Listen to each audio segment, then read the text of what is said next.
Ya, silakan. Halo. Dengan siapa ini? Saya Cinta. Cinta. Dari kelas apa kamu?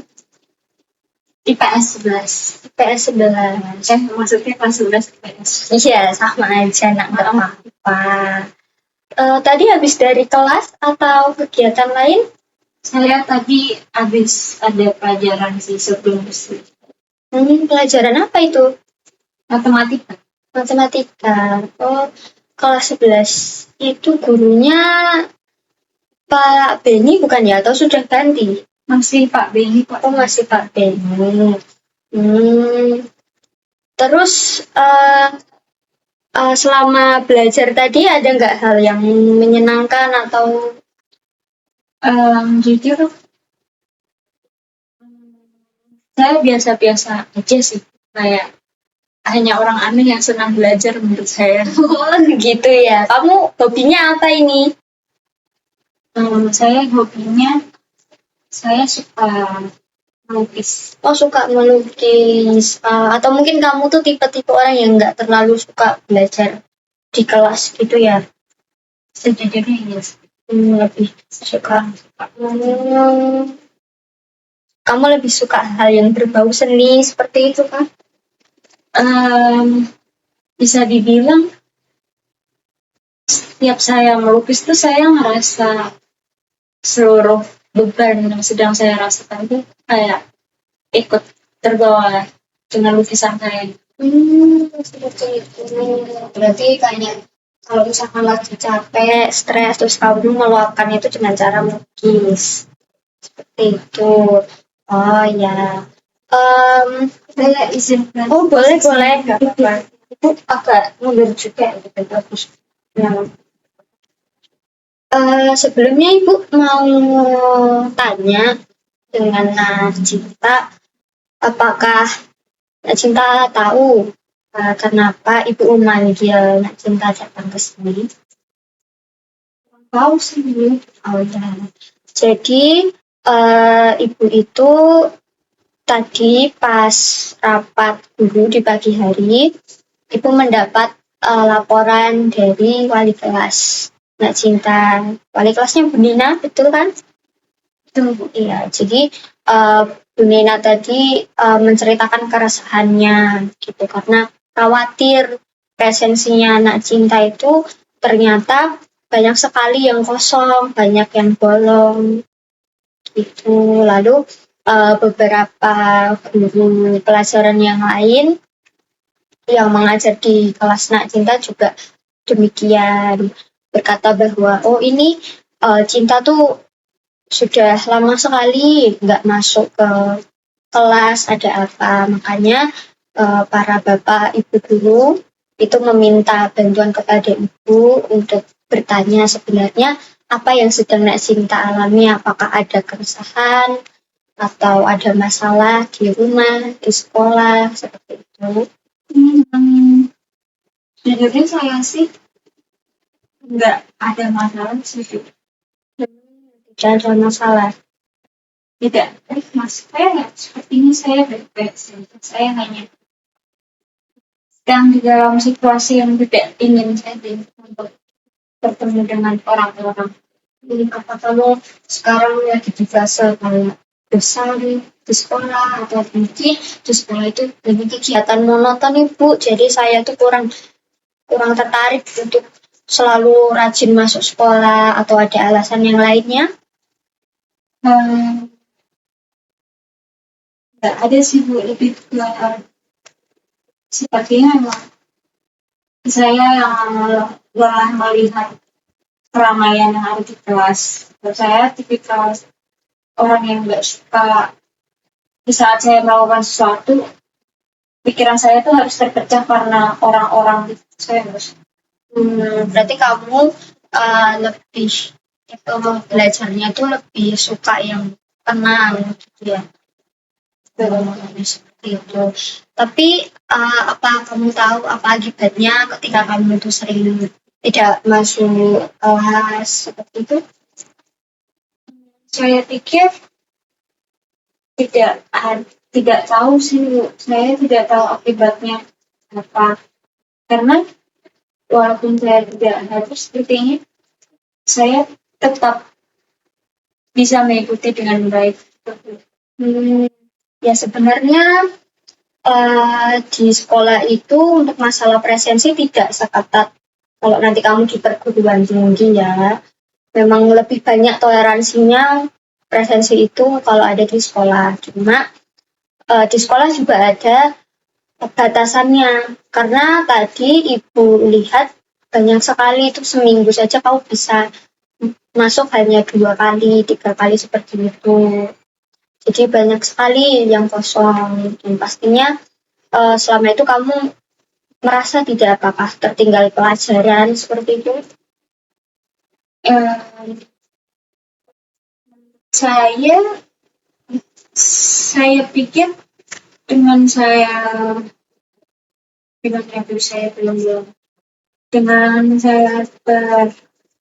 masuk ke sekolah hanya seminggu 3 kali itu, saya pikir tidak akan ada kendala yang berat itu loh, karena saya tetap mengerjakan tugas-tugas, tapi saya hampir melupakan presensi sih. Karena presensi kehadiran itu tentunya sangat penting ya, apalagi itu berpengaruh nanti untuk saat kamu naik kelas di kelas berikutnya. Jadi itu sangat berpengaruh dan mungkin hal-hal seperti ini bakal menjadi pertimbangan saat kamu nanti di perguruan tinggi juga. Takutnya hal seperti ini kalau dibiasakan nanti akan berkelanjutan dan tidak baik untuk diri kamu. Seperti itu. Tadi Ibu sudah hitung presensi ketidakhadiran ini, kalau di sini Bu melihat hampir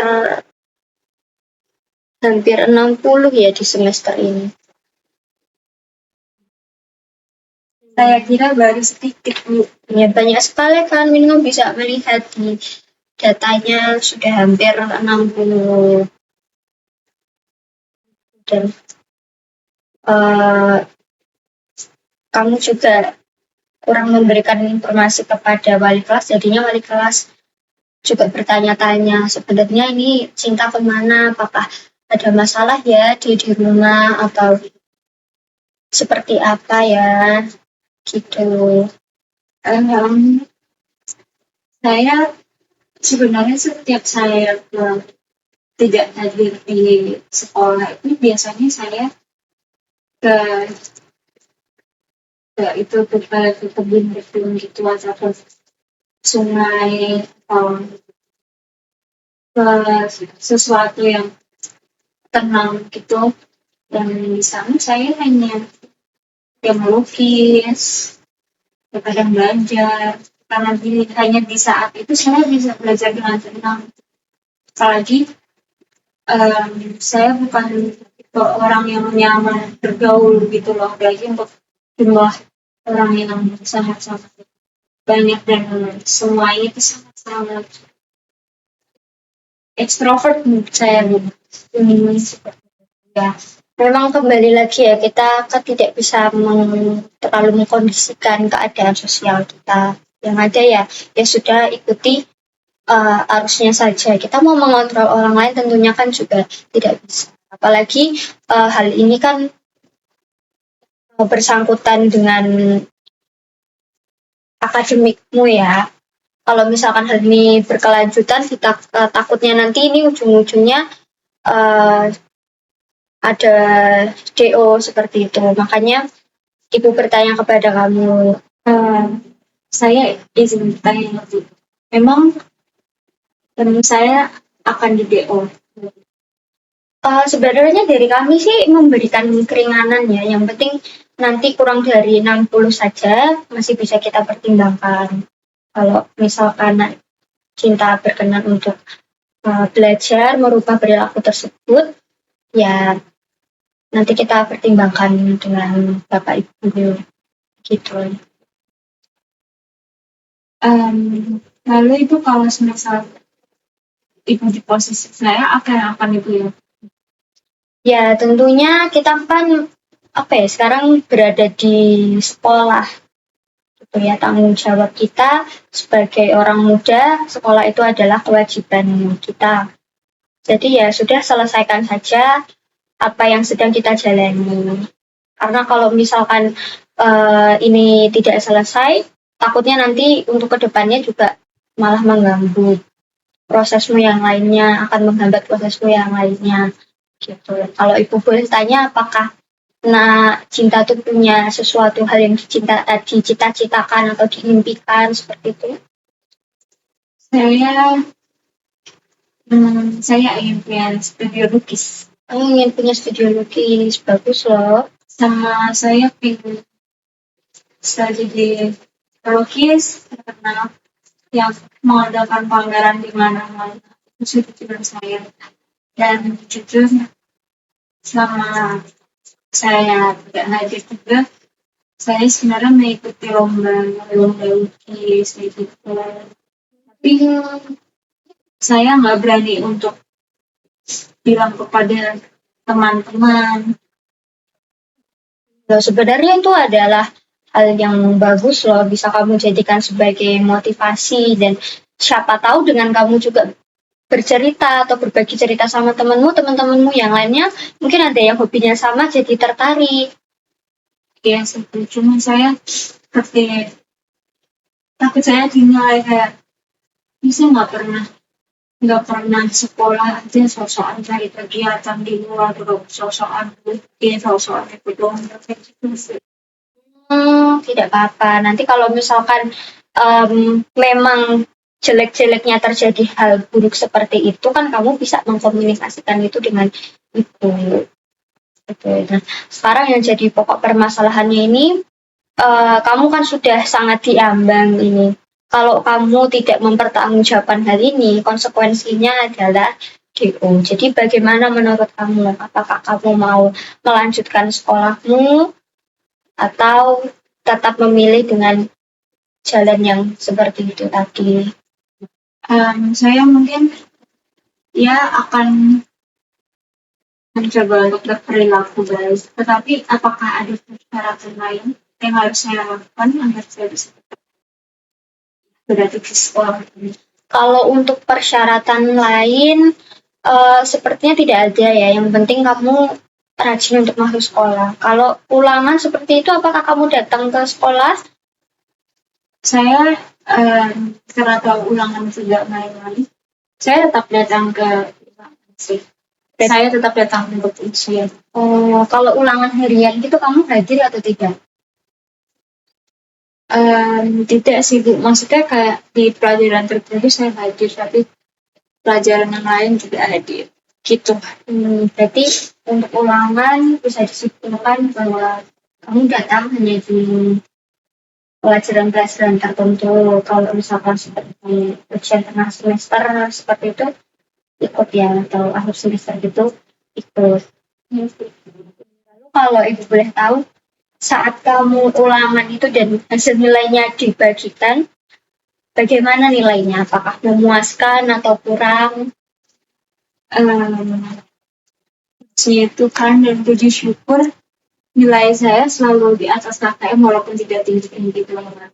Dan ya mungkin itu juga karena saya selalu mencari waktu belajar tuh yang berkualitas gitu. Saya nggak mau sekedar baca-baca, tapi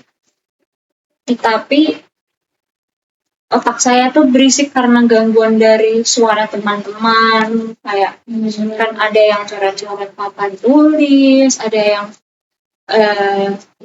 kejar-kejaran kayak gitu. Apalagi kan kelas saya juga bisa dibilang sebenarnya sering jam kosong gitu kan, karena yang itu tahu sendiri wali guru saya tuh wali kelas ya, wali kelas saya, maaf ya Bu, Tidak apa-apa.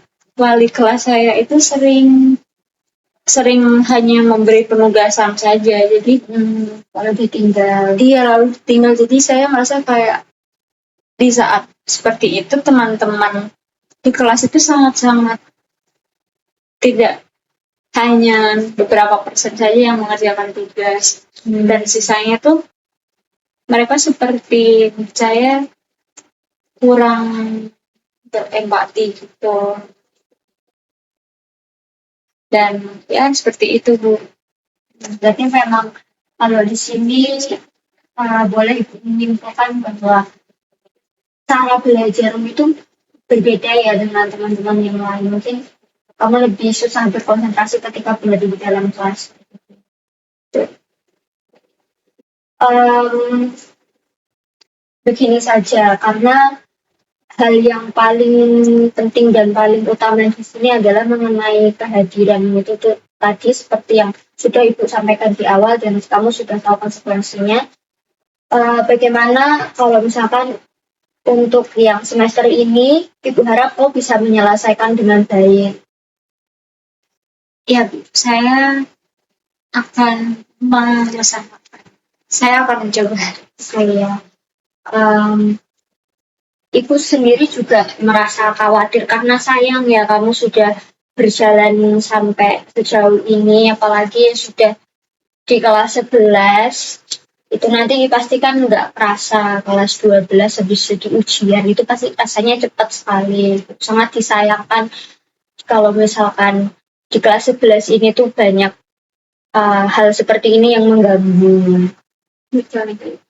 Ya, jadi pada intinya apakah kamu mau berubah, mau memperbaiki diri supaya lebih rajin untuk masuk sekolahnya seperti itu?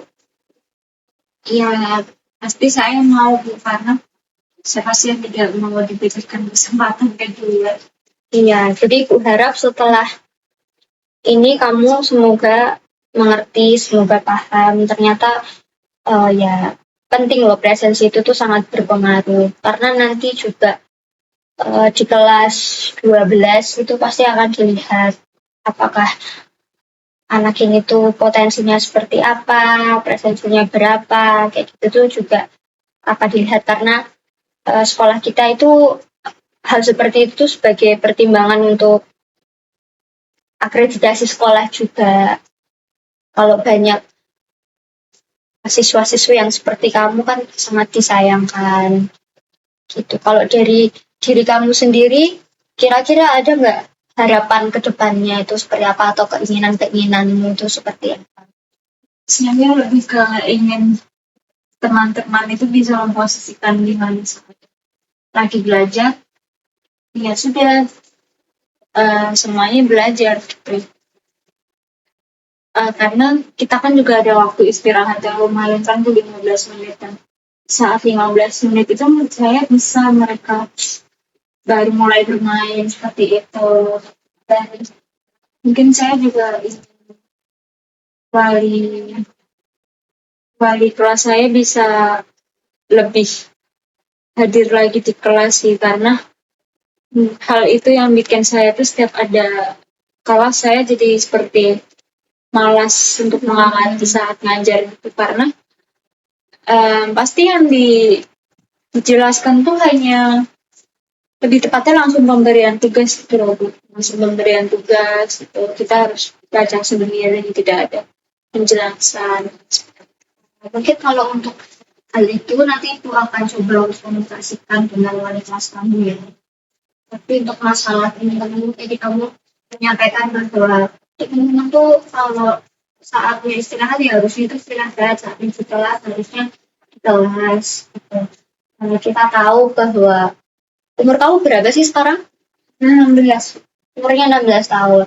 Usia 16 tahun itu masa-masa dimana untuk pencarian jati diri ya gitu. Dan Ibu sebagai seorang guru saja tuh sampai sini juga masih susah, masih belajar juga bagaimana caranya mengendalikan murid-murid Ibu di kelas itu memang sangat sulit. Apalagi mungkin di posisi kamu sebagai orang, sebagai teman yang sepantaran dengan teman-temanmu juga rasanya sulit kan kalau mau mengendalikan mereka untuk ya kalian tuh kalau saatnya belajar itu tuh ya belajar, saatnya bermain ya bermain.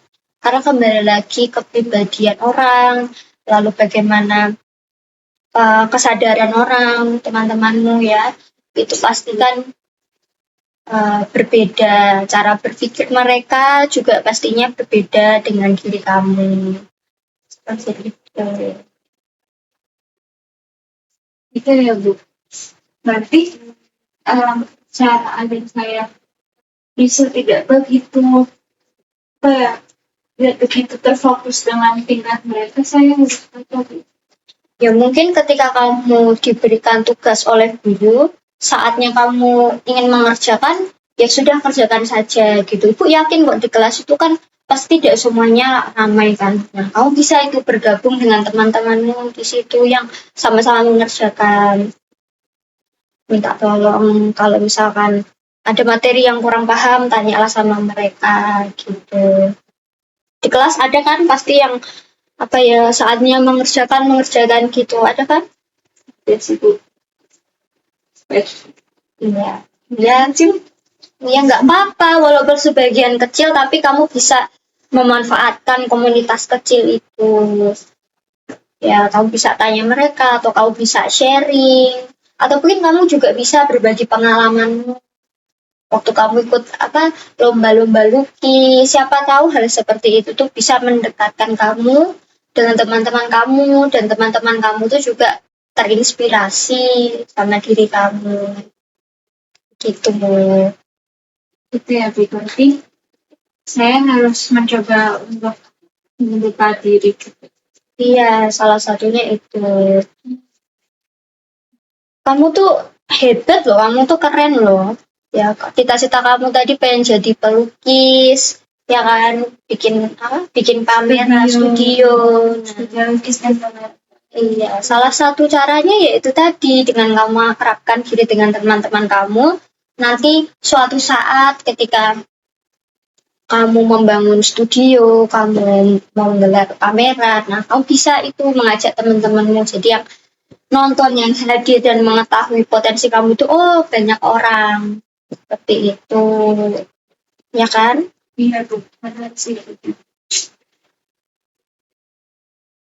Saya setuju dengan Ibu.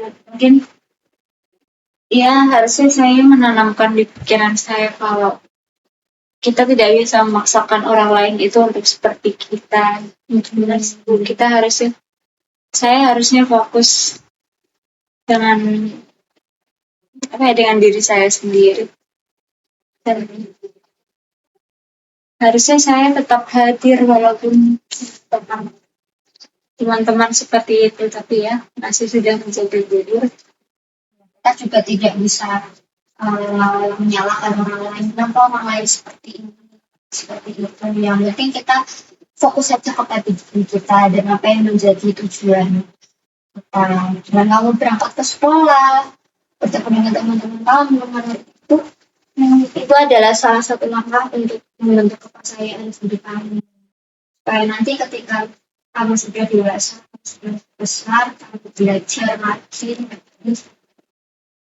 entah kamu belajar di perguruan tinggi atau kamu mendalami tentang melukis, sudah punya dasar gitu bersosial dengan orang. Jadi lebih mudah ketika nanti di masa depan kamu melakukan komunikasi dengan orang-orang di sekitar seperti itu. Iya, baik Ibu. Akan saya tanamkan di pikiran saya. Iya, nggak apa-apa, dicoba pelan-pelan. Yang penting yang menjadi fokus utama yang sekarang itu fokus untuk masuk sekolah dulu. Ya, diselesaikan dulu presensinya itu. Entah nanti bagaimana kamu di kelas, kalau misalkan kurang nyaman, kamu bisa mengkomunikasikan itu dengan ibu. Iya, baik Ibu. Saya akan mencoba berkomitmen terlebih dahulu dengan diri saya. Saya akan mencoba mengatasi itu semua dan mencoba saran dari itu untuk mengungkapkan kenapa saya tiba-tiba masuk. Sepertinya akan saya coba. Iya. Itu gimana sekarang perasaan kamu? Perasaan saya sekarang sudah sangat baik, sudah lega, saya tidak merasa saya sudah mengerti permasalahan saya. Dan menurutmu apa yang harus kamu ubah dari diri kamu? Saya harus tidak menyamaratakan bahwa semua orang itu seperti saya. Dan saya juga akan mencoba untuk di saat di kelas saya akan mulai membaur dengan yang seperti yang ibu katakan tadi, yang mengerjakan tugas saya akan membaur mereka dan mulai berbincang-bincang. Saya akan berkomitmen untuk kelas. Berarti kamu sekarang sudah memiliki komitmen dan sepertinya ibu rasa kamu juga sudah cukup paham mengenai hal ini. Tadi yang ibu sampaikan itu ada masalah mengenai presensi dan bagaimana hubungan kamu di kelas seperti itu. Nah, untuk setelah ini mungkin secara bertahap semoga kamu bisa untuk lebih rajin lagi masuk sekolahnya agar presensi kamu itu tidak semakin kosong, dan itu kan salah satu syarat ya untuk supaya bisa naik kelas. Jadi memang itu sangat berpengaruh, dan ibu harap kamu bisa memperhatikan hal itu. Apakah ada hal yang lain mungkin ingin kamu tanyakan? Tidak ada sih Bu. Mungkin yang mau saya tanyakan, berarti saya tetap masih punya kesempatan kedua kan ya? Iya, kalau kesempatan itu selalu ada, selalu terbuka asalkan kamu mau untuk memperbaiki hal tersebut. Dan yang paling penting, kalau mau untuk memperjuangkan hal tersebut itu tidak ada hal yang mustahil. Apalagi kamu tuh memiliki banyak potensi, siapa tahu kalau misalkan potensi kamu itu bisa terdengar oleh guru-guru yang lain atau mungkin sampai kepada kepala sekolah hal seperti ini, dan kalau ada momentum yang tepat kamu bisa untuk menunjukkan bahwa diri kamu itu bisa, diri kamu itu lebih seperti itu. Kesempatan itu selalu ada, kesempatan itu selalu terbuka, yaitu tadi seperti yang dikatakan, asalkan kita mau gitu. Iya. Baik, terima kasih banyak udah mau membantu saya tanpa istilahnya tanpa membuat saya tuh merasa tersudutkan dan termani-mani. Ya, karena kita sama-sama belajar ya. Ibu mungkin yang sudah sedewasa ini, lebih dewasa dari kamu, juga masih terus belajar. Apalagi kamu sebagai seorang murid, masa depan kamu itu masih panjang, kamu masih memiliki banyak sekali harapan gitu. Baik, kalau saya ngantuk habis gadang. habis gadang, kamu habis melukis ya? Iya. Malaman jadi seperti itu ya. Kamu jangan lupa untuk memperhatikan kesehatan diri kamu.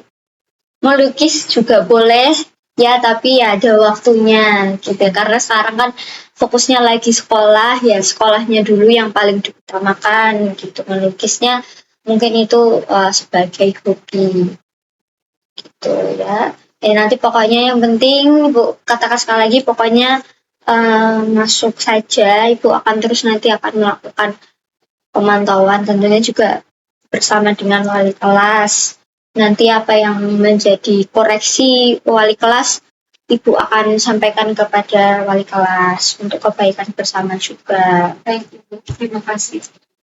Terima kasih banyak sudah mau membantu saya, dan Ibu sudah mau melihat dari banyak sisi. Ya, sama-sama.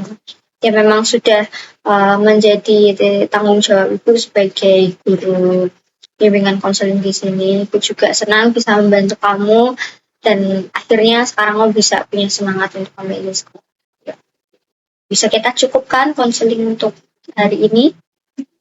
Bisa Bu, bisa. Ya udah, setelah ini kembali ke kelas, ada kelas lagi? Setelah ini ada Bu, cuma seni budaya. Oh ya udah. Saya suka, jadi saya tidak akan lulus. Oh iya. Udah, setelah ini silakan kembali ke kelas ya sampai bertemu lagi. Terima kasih banyak ya Ibu. Terima kasih ya atas Iya. kesediaan. Terima kasih. Hati-hati.